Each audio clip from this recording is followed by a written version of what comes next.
So good morning. How are you all today? Good. You responded. That's good. Sometimes it's just nods. And thank you for coming, because day 2 of a conference, sometimes the temptation is to be like, I'm going to stay in bed just a little bit longer, right?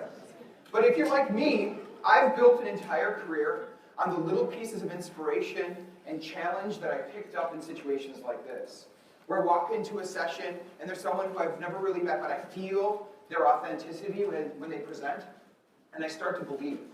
And I grab hold of these things that I believe can change my classroom. So how many of you have been keeping a list of things that you want to try or think about or do or follow up on? How many of you have that list in your head? Right? And that's good, because if you have that list, it means you've gotten some things. And you come in and you take that back with you. Right? So whenever I go to present, I know that Beth and I have had these conversations many times. Really what I'm hoping to do is, I love the feeling of giving you something that you can take back that will drive you and inspire you and carry you through all of what we know is a very hard career. And so what we wanted to do today is have a conversation about that, and probably the hardest part of our job, which is the idea of change and innovation. Because innovation being such a positive word for change, and change, like, it just causes stress. So we want to look at that process. So one of the things, too, is we're having this idea. I know that what we're going to try to share with you is a conversation that we've been having now for months. And so I'm actually really excited about this. I'm about to be the mellow person for the first time ever. This never happened. He's totally set me up. He's the spaz. It's okay. It's okay. I'm actually going to be mellow today. Tom's like, oh my God, what have I let these two people do?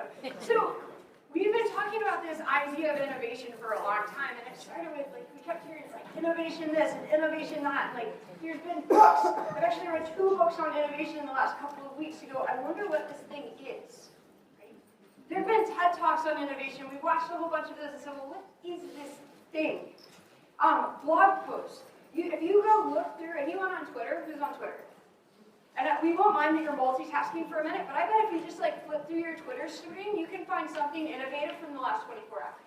Can I throw this out here? If you're here at this particular conference, it's entirely possible that your school perceives you as an innovator and a change agent, which is why you came here, hoping to inspire you and bring you back. How do you feel that pressure to be the innovator from your school? Enjoy that identity. Yeah. Right. Because you have to go back, and someone's going to say to you, we just sent you to San Diego, we hope this wasn't a boondoggle, and now we want to know, okay, great, what's next? Now, and then make everyone else that way. Right. So you're... Right. This is your job. Don't... You're laughing, but that is literally what happens when I go downstairs to my principal's office. Come on in. How are we innovating now? Right? That's hard. This is nervous laughter. We get that. We're all nervous right now. This is perfect. So here's what we really want to do. We want to say, what does innovation look like? And we thought about the title about this for a long time, and there'll be a making of a Keynote as a documentary another time. What we wanted to be able to do is give you a way to paint a picture. We wanted you to be able to say, we can quantify innovation. And so, as Greg said, right now I'm deep down the rabbit hole of research mode, but what's been really, really cool about that is innovation's a science. There's science behind it. And so one of the roles that we're going to play, as you hear from the 2 of us, is we're going to look at what's the science behind innovation. But beyond that, science and the research is one thing. The reality is that we have to have conversations about that research to translate that in the reality of delivering that to our students, whether they be 6-year-olds, 14-year-olds, 17-year-olds. We have to translate that into a real experience for them. So to give you a visual of how this takes place, most of this conversation actually happens in the car while I'm driving home from school. And she reads research and I translate, and we have these bantering arguments back and forth. And that work that happens there is the process of turning science into practical. So we're going to start with this. We are actually going to define innovation. We're going to stop using it as a buzzword. We're going to come up with a way, again, like I said, we want to be able to measure innovation. And I started looking for a definition about 18 months ago, because I was hearing over and over again, we got to innovate, we have to innovate. I'm like, what is this innovation you speak of? Like beyond, I guess I know there's a dictionary, and I could have asked Google and all those kinds of things. But I wanted a real definition. And after a lot of research and a lot of reading, I stumbled on this article by an author and a philosopher named Scott Berkun. And the blog article was from 2013. It actually said, please don't use the word innovation. It's like, if you keep saying that everything is innovative, it loses its meaning. But if you have to use the word, this is the best definition that you can use. So we're going to use this as a definition, that innovation is significant, positive change. Now, so we're going to measure this. So Scott Berkun further went down and he said, okay, let's break this down. What is significant? And he said, very broadly, significant is greater than 30%. So you have more than 30%, you have something that's significant. So think about what that means for you. If we're talking about making significant positive change, and we apply that rather vague definition of what significant is, imagine if you were to just randomly drop 30% change on your classroom, or 30% change in your school. So we acknowledge that that's a process, and that we're going to work, but it can be done. And at the same time, that's really kind of comforting, because that's just like, yes, there's a big part of it, but 30% is actually bigger than you might think. So that means this, there's 30% that doesn't have to change. Like, not everything has to be innovated. There's a one innovated, there we go. I have a degree, innovated, here we go.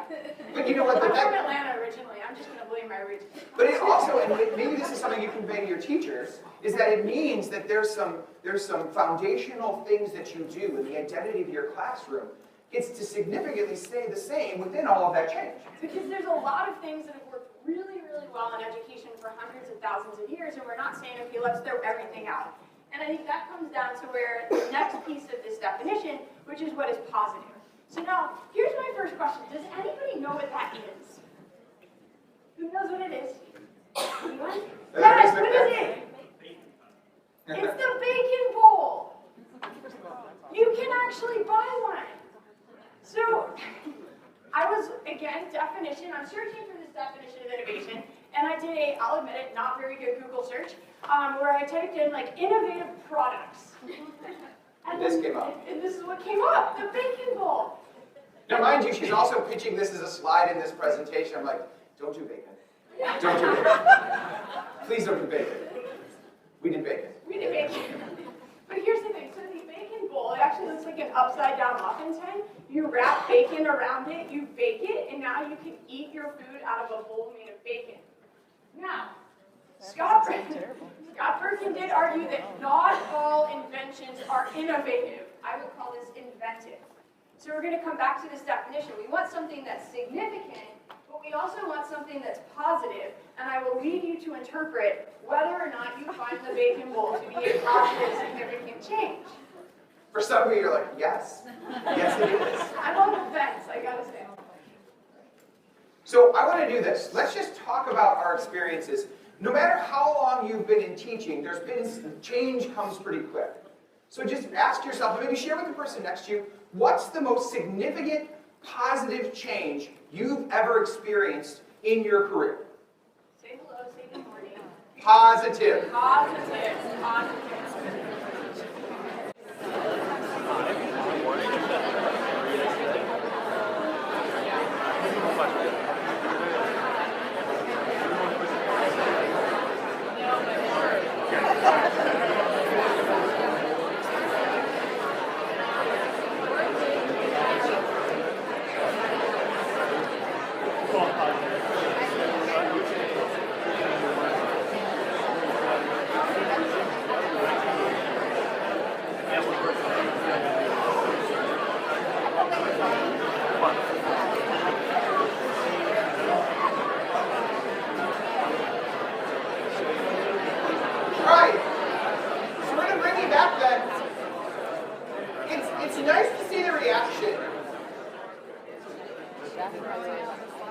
It was actually kind of nice to feel like the pleasant lightness of people's conversations. It was positive. Can you imagine how different that discussion would have been if I had just said change? If we had just said, what's the biggest change you've experienced? Right?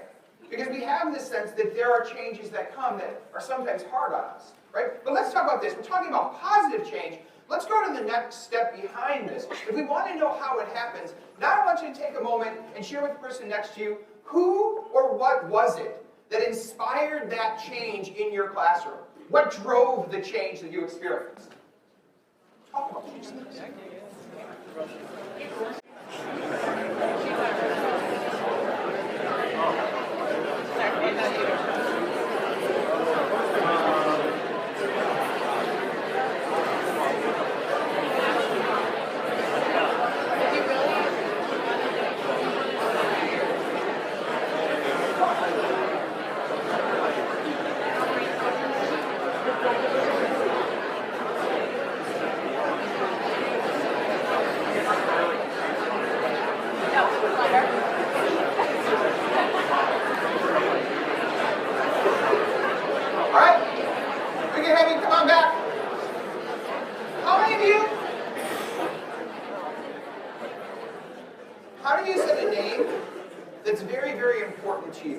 Like the name of the person who inspired that change was someone who mattered a lot. Right? An inspirational teacher.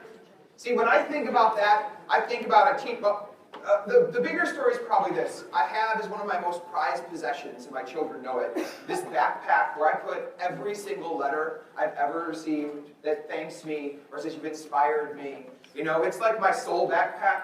And you have those days where teaching is hard, and you come down, you read it, you're like, I'm going back, and it's going to be okay. And in there is one that doesn't make sense to anyone except me. It's an email from my principal, a person who was only my principal for 1 year, Jean Bowen. And she sent me an email that said, it's deeply touching, come to my office. Please. Right? So, if you've all been teaching, so, right? And I was like, oh God, now you need to know that it was the first year that I was working with her, and the only year that I was working with her. We were opening a brand new school, and I came in and I was told, we want you to try new things. And so I was doing this radical and subversive thing where I was using cell phones every single day. And I figured I knew I've just got to go with it and try it. And I got the email, and I knew it was like, this is my comeuppance. You're going to pay, be prepared, but let's be honest. So I walked in, I sat down, and she said, hey, how you doing? Like, small talk. And I said, okay, what's this about these cell phones? I said, well, here's what I've been doing. She said, I want you to use them as much as possible. Go crazy. All the rules don't apply to your classroom. And I was like, because I wasn't really expecting that. I was expecting to get reined in. She's like, listen, we can't fight this right now. Teachers are furious about this, and we're not going to win. And we're either going to learn how to use this tool and find a way, or we're going to be incredibly frustrated professionally. And I just let it go. And this is before iPads or iPhones. This is just like the Nokia green lighted text messaging tool. But I had free reign to do it, and we found incredible ways to use that in the classroom. When I think about the barrier that she removed, right? I had a belief, right? And she gave me permission to alter the environment that my students came to every single day. And we altered the what could happen and what they did, and that we altered their experience in the classroom drastically by connecting to the outside world. And for me, that was the beginning. Come to the office. Come to the office. And it might be that when we start thinking about how are we going to start innovating our classrooms and schools, it could actually start with something as simple as come have a seat. I usually didn't get a please. We have different principles. That's what I want. Is that what it is? Okay. So one of the things that we want to do is when we think about this idea of innovation, we've said it's significant positive change. So what are we actually changing? So here's what we want to do. We're going to break this idea of change down into bits and pieces.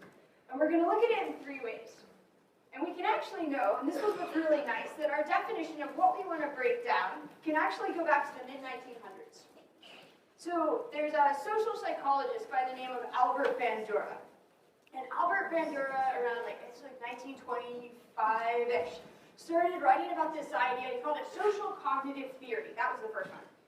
Social cognitive theory. And here's what it comes down to. He says, when we look at how students are learning, we have to look at this interplay, this relationship between their environment, the behaviors that they're doing in that environment, and their beliefs. And when we think about what learning is, it's this measurable change in in behavior and beliefs. But we can't isolate it. So one of the things we started, Shawn and I were talking back and forth, and we started developing this vision, like maybe innovation's like a three-legged stool. Like for the stool to be able to stand up, we've got to have all three components. We have to talk about the environment, we have to talk about the behaviors, and we have to talk about the beliefs. Now, the most obvious one, like the easy one to talk about it, and we've already been talking about it at length, is environment. I mean, look around right now. If we were to take a little like time machine, we should play some Back to the Future music. Like if we did a Back to the Future, we go back in time, go back 20 years. How many of you really thought that we would have iPads and Chromebooks and smartphones and laptops in the classroom? Right? Oh, true confession. I wrote a paper in college about why email would never succeed as a form of communication, and I typed it on a typewriter. Innovation. Innovation right here. I was not correct. So, I wasn't correct. Good. but that leads us to ask this question. Like, if we had gone back in 2009 and said, what does the future look like? I don't know that we would have predicted this. You guys realize that the iPad only was invented in 2010. Right? And now we have this idea that of schools that is completely altered. They're saying that at some point in the next, by 2019, it's going to be 90% of schools will be one-to-one at some level, or have regular daily access to one-to-one technology. Right. But, and then here's the thing. Like, we're seeing the environment change. We're seeing the maker spaces. We're seeing the technology. We're seeing the learning commons. We're changing this environment, and yet we're all asking, well, wait a minute. I'm like 4 years into my one-to-one program, or I'm 2 years into my one-to-one program, and like something's not right. Like for some reason, everything still looks the same. So if we wanted to look at something, I think the archetype for imagining the future for me will always and forever be the Jetsons. And they reimagine every aspect of life. If you think about the Jetsons, I remember watching that they would like the flying car would come and drop them off at work, and then it would fly back home on its own. I remember them walking in, and the machine that like changes hairstyles, right? Or they'd go through something like the clothes would just change. But they always wore the same thing. They always wore the same thing. So we'll get back to the Jetsons in a second. But we kind of do that when it comes to reimagining classrooms. But what's funny is if you Google classroom of the future, what you end up with is pictures like this. And if you look, it has an amazingly incredible, intense technology chalkboard with students still sitting in rows, with different tablets, all facing the teacher who is ready at a moment's notice to provide them with knowledge in the same model that has existed forever. And if you look at ones that look further into the future, here's yet another even higher tech hologrammy version of a hologrammy chalkboard with the same hologrammy screens, with all the students still facing the teacher, waiting for that teacher to deliver some very important content. And they're hologrammed in. Right? Like they're not even there. It's virtual. This is not hard to find. So you might be saying, okay, let's go back to our archetype of imagining the future. How might the Jetsons have imagined that the classroom of the future might be? Remember, they put screens on their toasters, and this is how they saw schools. So they had this whole problem, right? They were like, okay, well, let's start with this. Why are we so stuck in our sameness? Too much technology. We both tapped the remote at the same time. I didn't touch anything. I'm not taking the blame. It's you.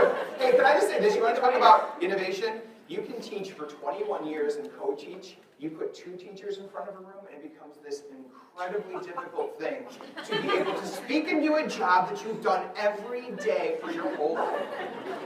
And that's not that very far away from the models that we're used to, right? So let's talk about this. Why are we so stuck in our sameness? I'm going to be the calm one here. He's so excited about this. But we're having this discussion. The good news is that we can actually have an answer.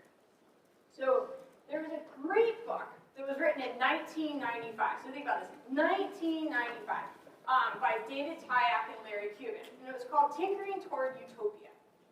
And in this book, they talk about the whole history of education reform. It's a great read. It's actually like a really good read. And they talk about this. They say, what we're stuck in is the grammar of school. We have this grammar of school. And how many of you have ever been to school before? A lot. How many of you know somebody who's been to school before? How many of you can go back a couple of generations and know somebody that went to school at some point in time in their lives? We have this grammar of school that is so completely entrenched globally in our minds that we really can't break it. So here's the thing with the Jetsons. We're coming back to this.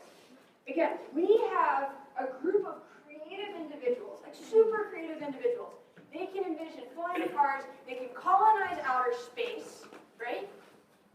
And then they decided to envision school. And this is what they came up with. The toaster can talk and determine how to make school and bake toast, and the best thing that they can come up with is a grumpy robot and chalk. You've been replaced, and the chairs are much more comfortable. Oh, and the grade scale goes to H. Yeah, there You you go. get an H now.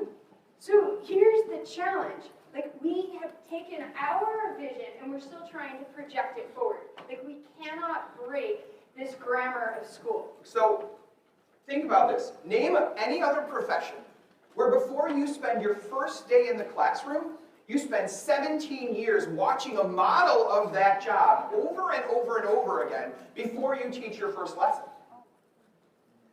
How many of you have taught in your classroom for longer than you sat in a classroom as a student? Right? And even then people's hands are like, I don't want to raise my hand. Like, that's a lot. Right? That's a powerful mindset to have watched and seen it away, and then be placed in the role where you have to determine what that way should be. So here's where we're going to really start to have a challenge, right? Because now when we think about what is this positive change, one of the first changes that we have to break is this environment. So what we have to think about is how do we stop the first 17 years that you've spent in school and prevent them from making us invent a better next 17 years that you'll spend in school.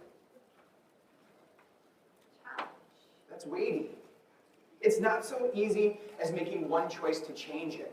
Because if you drastically change that model, you're doing it against thousands of experiences and years of knowing how we think that it should be. So for me, if I have to go back and look at a model for like the biggest, most significant change that happened in my classroom, I'd have to go back to when we rolled out one-to-one iPads. And in the years prior to that, I saw that these tools could be powerful, but I didn't possess the tools. I just aspired to have them. And I really didn't even know what I was going to do when I got them. How many of you have been in this situation? The superintendent came to me and said, what would you do if you had iPads in the classroom? And I was like, I would do so many amazing, I would change. It would be, oh my gosh. Like I would love. And then when I got them, I realized that they handed me iPads. And there's a picture in the newspaper. This is one of my greatest shames as a teacher. And it's the first day of iPads being rolled out, and all of my students walked into the classroom, and then every administrator in the school walked into the first classroom that was going to get iPads, followed by 3 reporters from the local newspapers. So on a day where I know what to do, meet my students, tell them who I am, ask who they are, tell them what I'm going to have them do, with the room bedecked in all kinds of inspiration, I had done none of that because I thought that the environment would be dictated by this device. And what I came to realize is that in the absence of knowing what to do, we tend to use technology to replicate old patterns. We do what we used to do. That's a very expensive notebook. We use it to organize. And what I found was that I needed an idea. I needed to believe in what they could do differently for my students. And over time, I developed that. And really, another significant part of this experience is I just blogged. With no one listening, I threw out what I was doing. And as people started to see what I was trying, we started having conversations, and now I have an idea of what I can do. That device for me is a voice for the voiceless. It's a conveyance for learning.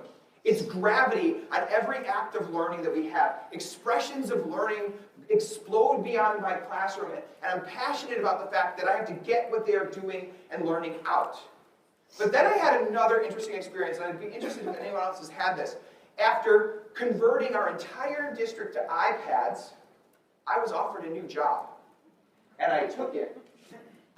And I went to a school that was not one-to-one. And I was terrified.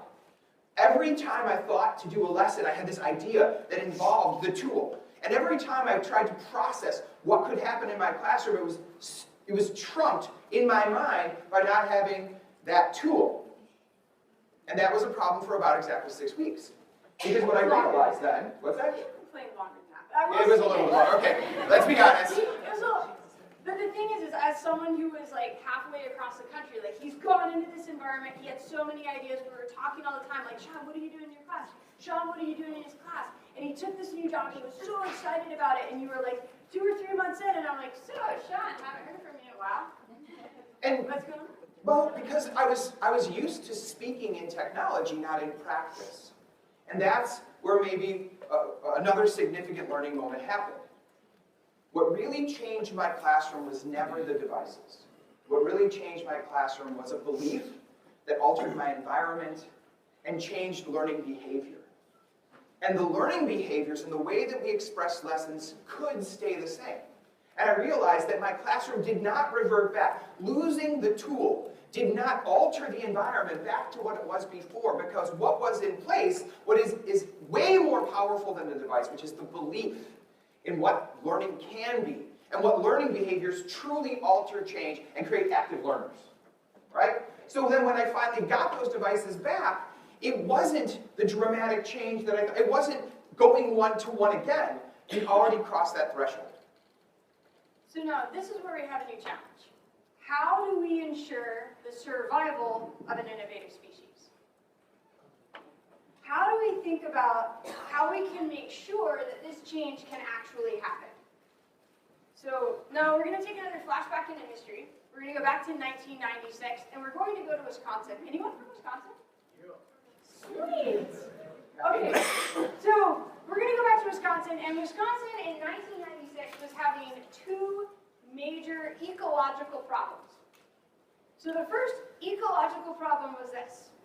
There were zebra mussels invading the Great Lakes.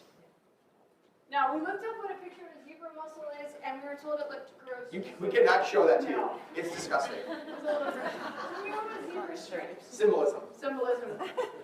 So, the zebra mussel is invading. Now, at the same time, there was this second invasive species, computers. Computers were invading the ecosystem of school. So 2 researchers, Yang Zhao and Kenneth Frank, they got together and they started this study, and they said, what if we looked at this invasion of computer species just like we look at these zebra mussels? And so they set up a 5-year study. And in this 5-year study, they looked at 19 different elementary schools spread out over 4 districts across Wisconsin. And they said, let's take a look at what happens when we allow these computers to start invading the ecosystem of schools. And let's think about how we can take this model and really situate it in science. Because at the same time, there's all these biologists going, all right, what are we going to do about these really gross, slimy-looking zebra mussels? So now, the first thing happened. As they looked at their, 5 years of research, we're talking hundreds of teachers, thousands of students, 5 years of research, the first thing they started to see was this. There was this adoption. And so these invasive species come in, these computers come in, and the first pattern was this adoption, where they saw that teachers were so willing to use these computers when it made an administrative task easier. And if it meant filing attendance faster, they were totally on board. If it made typing up report cards easier, no problem. Anything that made their jobs more efficient, those teachers were going to adopt it. But here's the thing. They realized that the only people starting to adopt those species, for the most part at that time, was the teachers using them for administrative tasks. So they looked a little bit deeper, and they realized something. If this invasive species has absolutely no impact, if it's not making this significant change on their practice, on their teacher behaviors, on their beliefs, then it wasn't actually going to get used by the students. So there was this adoption period of how these things are coming in. But they dug a little deeper and they kept looking at all of the data, and then they realized there was an adaptation, or an adaptation. So they started saying, well, hang on, for the most part, we're seeing these species come in, and they go and they interview these teachers, and they go, do you use the computer? Teacher goes, oh yeah, all the time. And they go, great, what do you do with it? They're like, I learned email. But then they started finding some other teachers, and they're like, are you using them? And they're like, yeah, these things are awesome. I'm using them with my students. My students are starting to have these great opportunities. And they went, what's changing? Why are some of these teachers really starting to use these computers? And we're talking desktops, right? This is like 1998. I had a Power Mac in 1998. Couldn't print. That was why I was using that typewriter. They're like, what is this one big difference? And they were finding that teachers who were using computers in their personal lives were more likely to be using them with students. And so going back to this idea of the zebra mussel, there was a point, they had a point, I was wondering where they were going with that first as well. They're like, teachers that are using these computers in their personal lives, they're starting to adapt. It's like evolution. There's an adaptation that's going on. And if the teachers are starting to change their behaviors in their personal lives, they're starting to get this belief like, well, what if we let the students start to change their behaviors and how it might impact their learning? So then what happened was this. They were like, okay, there's evolution. Now here's the good news. How many of you use a device in your personal lives? Okay, good. You have already entered the evolution. We're on our way. We're there. We're so going there. But even more than that, can you imagine now, imagine a first-year teacher starting off on their journey, or maybe a student teacher coming into your classroom, and you finding that they're not someone who's ready to adapt rapidly, right? Think about, for how long was the chalkboard like the conveyance in the classroom? How long did that run its course? And now we look at digital technology. How many of you believe that in 10 years it'll be the iPad and the Chromebook that are the tool and the device that our students are using? How rapidly does just the interface on those devices change? Right? So adaptation is huge. And I, as someone who has to do hiring now, one of the key things I'm looking for is that ability to be adaptable, to adapt to the rapidly changing world that we live in. But here's the other piece too. So remember, we've got this ecosystem model. And if anyone wants to look up the article, it's a very complex diagram. Because you've got those teachers that are starting to evolve, and so they're now starting to change the environment. You've got those teachers that haven't started evolving, and they're becoming kind of like barnacles on a post somewhere. And then you just called them barnacles. Okay. Okay. So I guess there's no barnacles in the lakes. Yeah. So what ends up happening is now your environment's starting to change, but then we have to ask this question as well. With this adaptation, with this ecosystem, the researchers also started looking at like what's the environment that allows the pedagogies to take hold.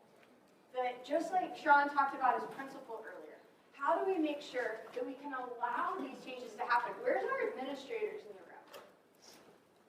Oh good, there's a lot of you. This is your job. You're like the ecosystem gatekeeper.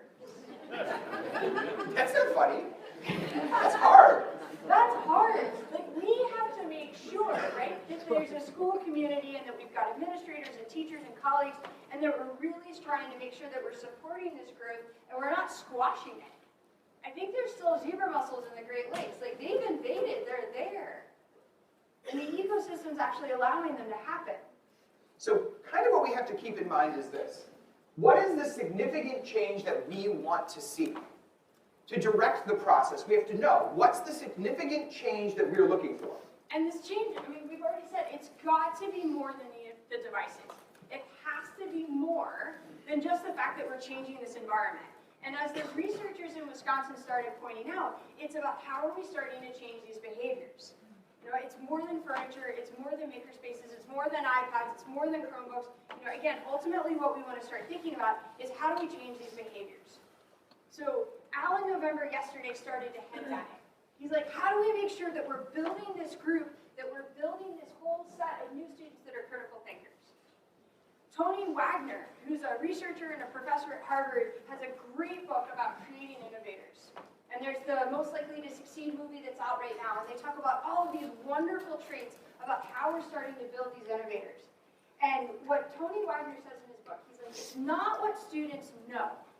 It's what students do with what they know. It's what the students are starting to do. This is where we want to be really looking at the second leg on that stool. So we have to think about how are we deep down starting to change the relationship of what we mean by learning. How do we change it so we make sure that it's the students that are doing the really, really hard work? And I'll give you another research article. So it's Alexander and Shawn. And it was written back in the, now I can't quote myself completely, but it was like 2001. And they said, learning is measurable change. That's how we can quantify learning. Learning is measurable change. So from a cognitive perspective, here's how we know it. But, and this is the really hard part, because they have 9 principles of learning. And principle number 3 is this. Learning can be resisted.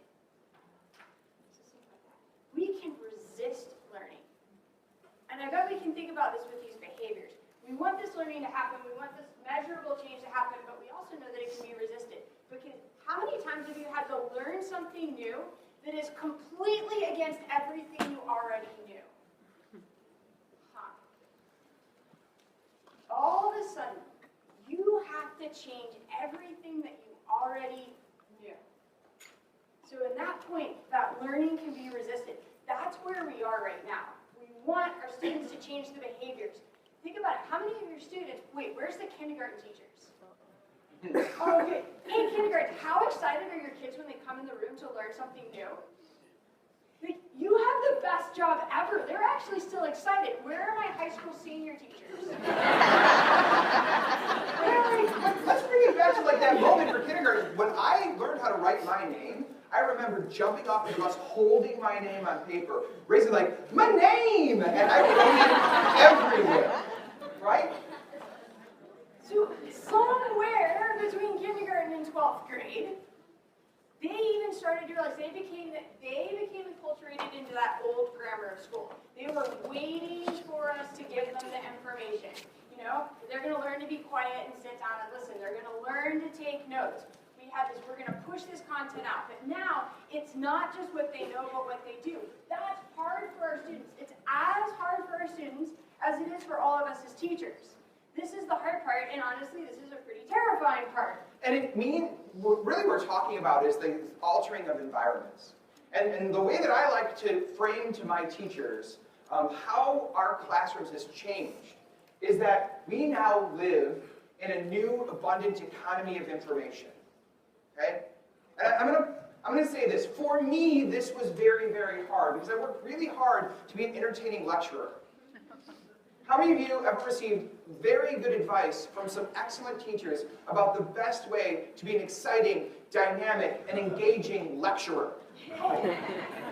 My first year teaching English, I knew everything I needed to know from Deaf Poet Society. I had nailed. You stood on that desk. Absolutely, right? Yes. So let's just say this. All that work that I did to be that dynamic and engaging lecturer, one day I had the realization that there were lessons that I was good at, that I loved, that my kids enjoyed, that I would never do again. And that felt like, at some level, throwing away a little piece of me, right? So this is an existential thing that we're going to talk about, because it talks about the nature and role of a teacher in a world where information is everywhere. So this is that traditional model, right? And we can get into long discussions about what that means, but it's essentially this. A long time ago, in a galaxy far, far away, the teacher stood in front of class, and they possessed knowledge, lots of ideas. And their job, and what made them good, is to possess and distribute as many of those ideas in a way that was sticky enough that they stuck to the students. And they used what they had, the chalkboard, to present those ideas. And the student's job was to absolutely, under no circumstances, interfere with the effective delivery of that information to everyone in the room. And it made sense that the students had to be quiet because another student, like standing up and saying something, interfered with the others in the classroom gaining that knowledge, which could only be gained from the teacher. Where else were you going to get the information? And we live in a world with, even now, most of us have like libraries, but in a time before that, when the American educational system was being created, you couldn't even do that. There was simply no place to go.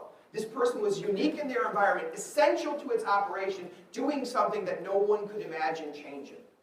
But today, it's a little bit different. Because today I can go, okay, Google. How many of you have done that? Just do it, right? Okay, Google. Hey, Siri.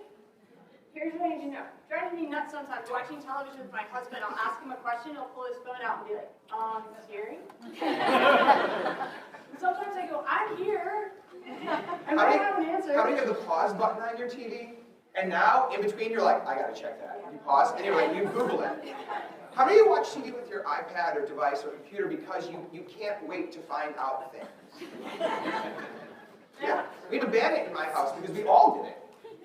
Or you know, those people that actually watch the whole thing up front, they tell you the ending.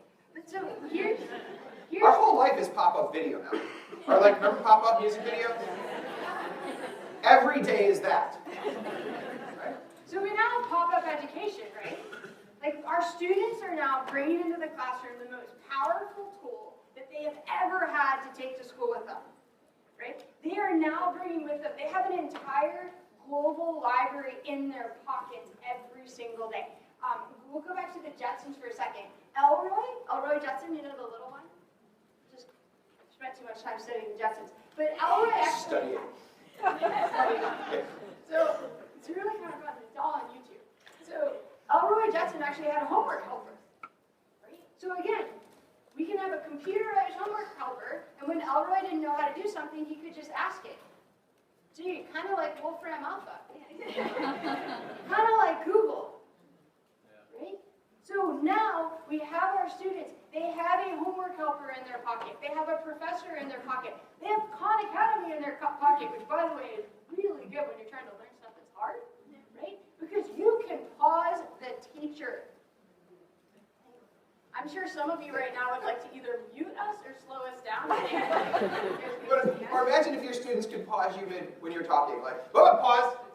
What would the flow of your classroom be like? But you can do that in reality in alternate settings. Right. So now we have to ask this question, like, how are our teachers going to respond to our students in this new environment? Again, we're talking about how are we now going to change this behavior? Right. So imagine in a Google world where you can get all this information, trying to be the person sitting in front of the room, acting in the role that you are. And this is where this becomes existential, right? One of the things I have on my Twitter account is this statement that I've said since I started teaching. Like, teaching is who I am, not just what I do. Right? This is me. It's my identity. Altering that can hurt. But if I try to be the font of knowledge, I also tend to devalue myself because they can get that somewhere else. In fact, the problem is they can get too much information. And here is where we can find a way to redefine what teaching in this new abundant economy of information can be. So here is the model that works best for me, and I hope will kind of help represent to you what we can make education become. The teacher is a conductor. So if you've ever, anybody here a music person? And have you ever seen really good conductors when they're conducting an orchestra? They don't play a single note. They don't play a single instrument. And oftentimes they do what they're doing almost with their eyes closed. But they can hear everything that's going on within that classroom, within that symphony.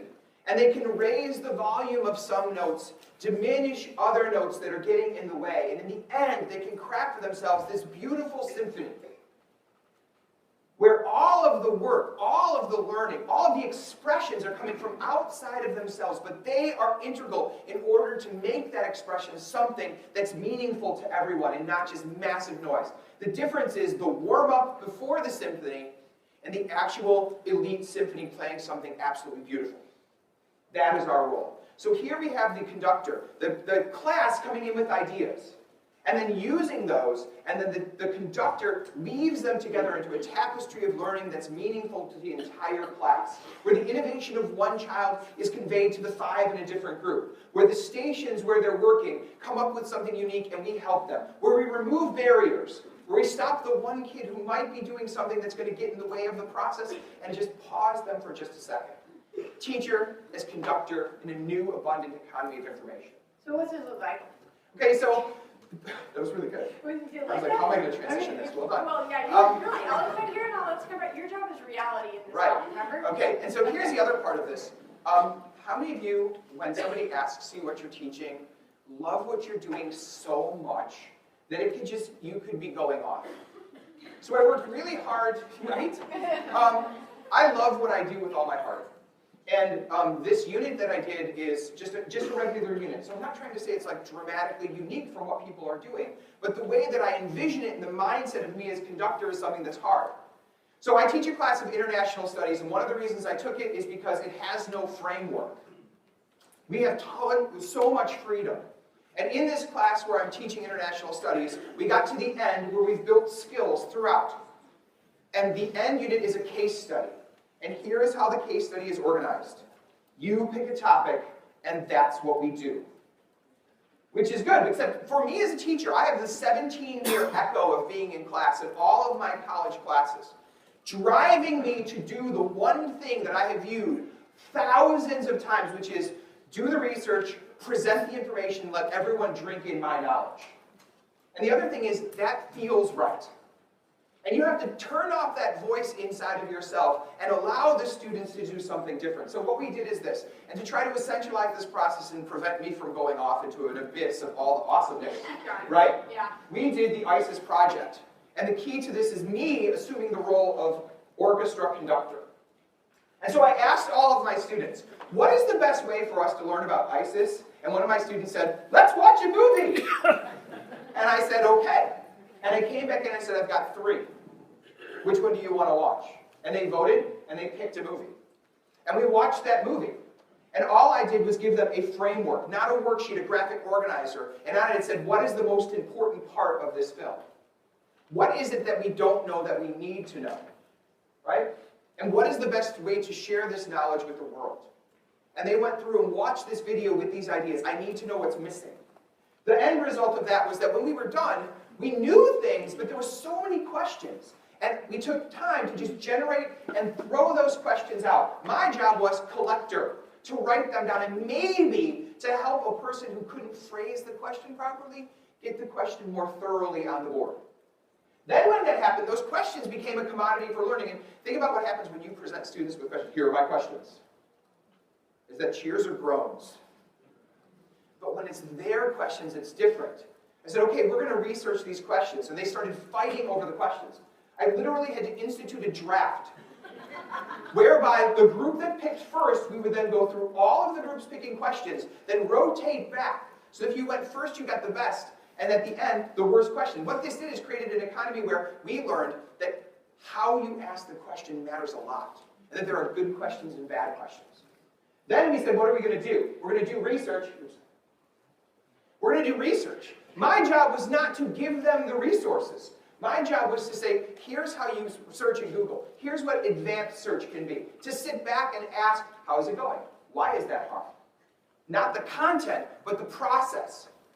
And then after that, to ask them, how are we going to share it? You got this information, how are we going to share it? And they went with something that's completely comfortable to them, because it happens in most of their classrooms, presentations. Every group created a presentation. And then we said, how are you going to share it? And they said, we don't want to do the whole class. Let's do small groups. We wagon wheeled around. Each group presented to the other group discussing their answers. So they were presenting them again and again and again for several days in class. And then we had to say, what's the best way for us to get this information out? And they spoke in like the genius in the room was like, we wanted to watch a video. Let's make a video. But then this horrible tragedy happened. We ran out of time. And it's a semester class. And I promised them that if they made a video, I would get them 1,000 views, right? But then class ended. The beautiful thing is that because it was their process, their goal, and their objective, my students have been coming in for the past 2 weeks to work on our video after class. The grades have been given. right? But the mission isn't over. And now I have today a group of students who went to our production studio with Wildcat Productions, and they're working with my class to finish our video so we can put it out. My goal was to like play it for you now, like look how awesome this is. But I think the story without it might be better. Authentic, meaningful, engaging activities they don't want to put down. So let's take a look at this again. And so Shawn, in a lot of ways, has walked us through, like, here's your reality, here's what these behaviors can look like. But we recognize something again. You have to leave here and have something tangible, right? You have the list. You have to have the list. And as I promised you, there is a science of innovation. And so what we want to make sure that we do is when you go back and you have to talk to your colleagues and you have to talk to your administrators, we want to give you some proof. Or at least I did. I read it. I want to share it. So we want to give you some proof. And so I've got a little historical timeline, and we're going to go back to pretty much like, we'll start our timeline of innovation at like the crash of the .com. Doesn't that seem like a good time to start? So we're going to start the crash, and we're going to go back to 2001. And I mentioned Larry Cuban earlier. You know, 1995, Larry Cuban wrote about education reform and about this idea of tinkering toward utopia. And then in 1996, he actually started looking around. Now, Larry Cuban's a professor at Stanford. So think about it, he's Stanford. He is in the heart of Silicon Valley. And so he starts doing research in schools in Silicon Valley, right? So we're thinking if there's going to be crazy technology, innovation, awesomeness, we're going to see it in Silicon Valley, right? So he starts researching these schools. And in 2001, he wrote a book. This is like, you're thinking, right? This is going to be the seminal book coming out. And here's what it was called: Oversold and Underused. Peter's in the classroom. Because what he found was the exact same thing in Silicon Valley as Yang Zhao and Kenneth Frank found in Wisconsin. That these computers are coming in high access, low use. Anyone else seen that before? Lots of access, not a lot of use. So one of the things he saw, he did see that administrative tasks. Sure, I can check my email, like I'm using this for administrative tasks. And then he did start seeing some teachers using this technology with their students. And guess what their students were doing? Typing practice. Some basic word processing. Maybe some presentations. So they're starting to use it, but it was really, really low level, and it was so rare. Now, skeptic in the crowd, thinking to themselves, well, you know, that was 2001, like it was really early, right? That's a long time. I mean, 2001, it wasn't that long ago, but like that feels really, really early. So now, 2010, Charlotte-Mecklenburg School District. Anyone from Charlotte-Mecklenburg? Sweet, all right. Impacting study in 2010 with Amy Overby. Did you know there was an impacting study in 2010 with Amy Overby? Guess what? One of the largest studies that has been recorded right now, huge empirical study. They did several years of data, right? And they wanted to ask this question. We're seeing this high access, low use. What would be the predictor of teachers really starting to use technology with their students in really powerful ways? So again, they looked at hundreds of teachers. They looked at thousands of students. And when they went through their entire initial analysis, what they found was this. The teachers who believed in student-centered, active learning were more likely to use technology with their students than those who didn't have that belief. So they kept digging. They were saying that teachers who genuinely believed that the technology would support their students in that behavior of being the ones to be actively involved in the learning process, those were the teachers who were going to use it. And then they looked at it again, and they were like, well, hang on a second. How come in some schools this is happening, and in some schools it's not happening, right? What's the difference? And the single greatest predictor of whether or not your school would have innovative teachers, where are my administrators again? Okay, you have the hardest job right now. The key predictor there was if the administrators believed that students should be involved in student-centered active learning, then the teachers would believe that the students should be involved in student-centered active learning, and guess what? They started using the technology in really powerful ways. And so we have this amazing study. After 3 years, So 3 years of data, and there was a lot of data, and there was a lot of statistics, and I kind of skipped parts of that. There was N's, and it was a really large sample size. They came down to say this: the single most impactful predictor, the most important predictor of significant positive change was whether or not the teacher believed in it. Forget about the technology for a minute. And it's not the other way around. The technology doesn't make the belief. The belief comes first. So now, there's another really interesting study. Yesterday, Alan November mentioned a great educator named Kathy Cassidy. And Kathy Cassidy was actually part of this study in 2012 with a researcher named Peggy Erber. And Peggy Erber and another team of researchers got together, and they looked through all of the teachers who'd ever won any type of innovative award, the teachers who had all kinds of certifications, teachers who were blogging, teachers who were on social media, and they looked all the way across North America, and they pulled together a sample of 15 teachers that they thought, K-12, who are the most innovative teachers that we can pull together. And they interviewed them, and they surveyed them, and they looked at their blogs and their websites and everything else. And they wanted to know, what's the one thing that all of these teachers have in common? And the one thing that all of these teachers had in common was a belief in student-centered active learning. They felt that the students needed to own the process. And then the next thing that was really interesting about that was they said to all of these amazing, innovative educators, they said, well, does everyone in your school do this? Does everyone in your school on board? So why do you think that everybody in school is not on board?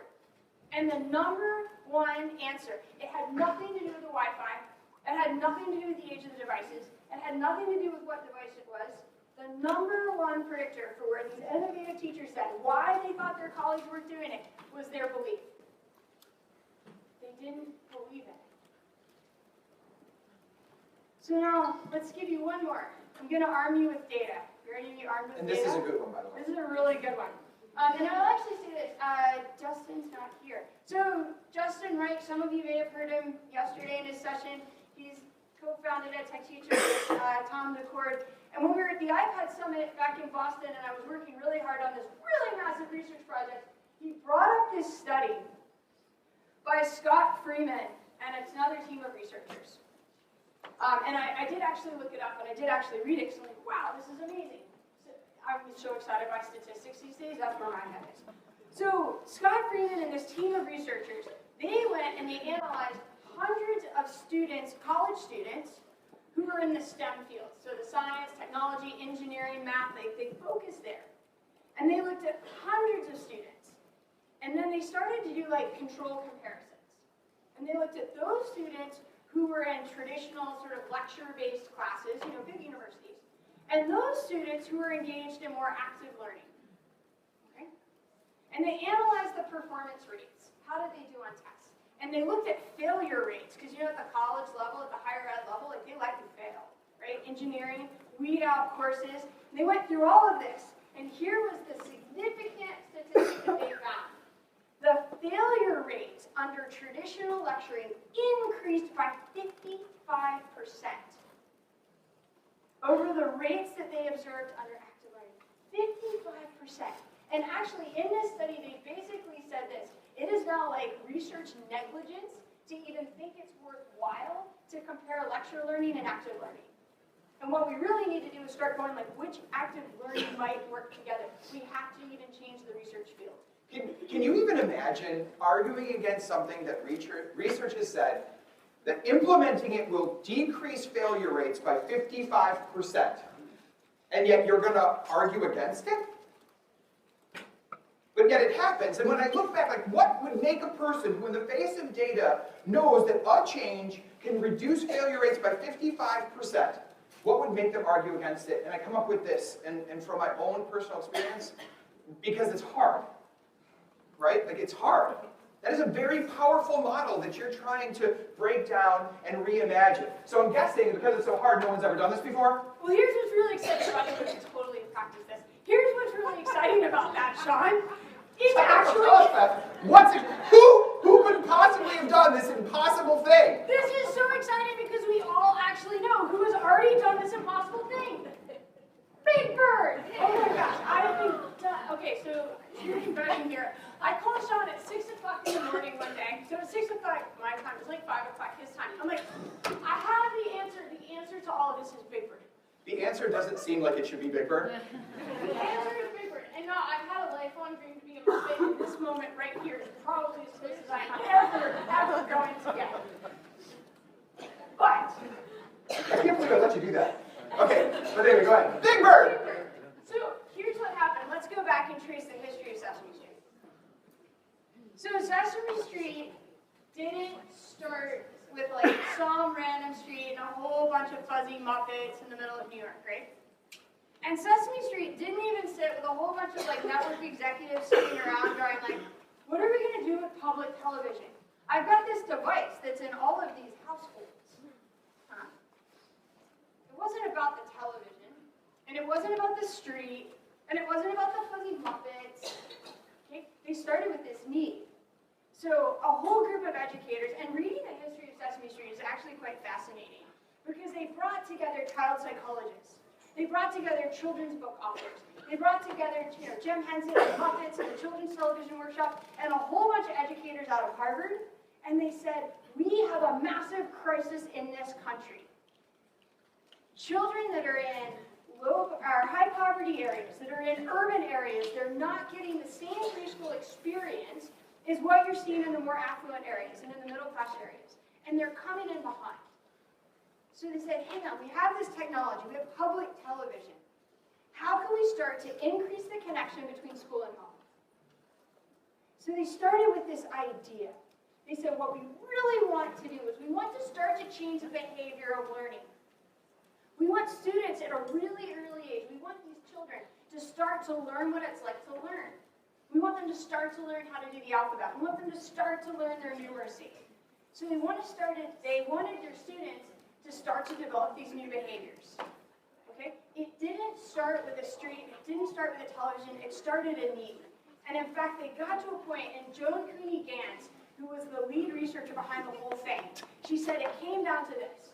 We had a belief that we wanted to foster the intellectual and the cultural development of preschoolers around the world. So breaking it down and going back to where we began, it was about a belief that created an environment that allowed for altered and changed student behaviors.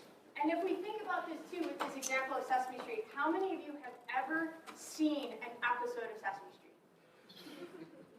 How many of you have ever learned something or actually still remember something from Sesame Street? How many had a moment when your children watched Sesame Street and you were like, yes, I love this? Because if we think about what made Sesame Street great, is that it was about the child. It was about how even though they were on television and the child was at home, they engaged the child in active student-centered learning. And so what we need to start thinking about with this is it's about this belief, like Shawn said. It's about how a belief created that environment. And so now we need to do this. We need to start thinking about how do we make sure that our past, that our grammar of school, our thoughts about environment and behavior and beliefs, how do we make sure that that doesn't prevent us from preparing our students for the future? So, what did he do that for? I didn't do that. I love technology stuff. First one was me, I admit it now. But that was not. Right? And this is the part that's meaningful to you as you go off into this next day of learning and listening to other educators. It starts with you, right? The key to all of this is that you, as a teacher, have one of the most incredible powers that you create the classroom environment that your students will be in. You create the classroom environment where all of this innovation and significant change can begin. And that is something that you possess. And while it may seem so big and overwhelming, and it may have 17 years of your past experiences, nothing prevents you from making changes in small ways and big ways to alter the environment that you bring those students into every single day. And now you have the proof to take this back to your schools, your colleagues, your administrators, so that we can make this innovation happen. Thank you so much. We're so proud to be among you.